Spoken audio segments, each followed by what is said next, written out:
It was a matter of finally realizing that if I didn't, I would die out here. This is where 49-year-old Carl Hullett used to live. We'd take like old doors that are sitting there and set them up next to it so people couldn't see us as they were walking by. A parking garage in East Lansing, and he says he was the ultimate panhandling salesman. I would say I was probably one of the better ones. For 2 years, Carl panhandled in East Lansing and says he could make $150 a day, and on game days, upwards of $400. He admits he was using that money to support an addiction to crack cocaine. I could honestly say that most of the people out here are just supporting one type of addiction or another, whether it's alcohol, whether it's drugs. Here in South Lansing, an apparent panhandling operation has Carl's strategy down to his science. They have staked out intersections along Cedar Street and work in teams, dropped off in the morning and picked up at night to return to their homes. Do you know any of them? Do you know any of them? I know one of them.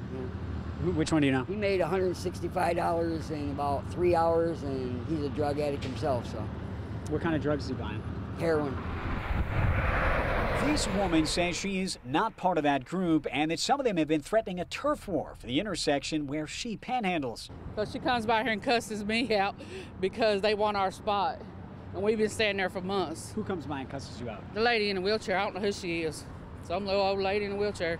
And that guy that pushes her around, they get out of that Suburban down there and get picked up and back. We don't have a car, we don't have nothing, we have to ride buses. I think a lot of people do drugs and stuff. That's what people be telling me, but that's not our situation. We are homeless and we had to pay our room every day and buy food and stuff. I didn't have bus money. Carl, for his part, says many of these people do need help. Some suffer from mental illness, but he cautions against giving cash, noting those who handed him money were enabling him.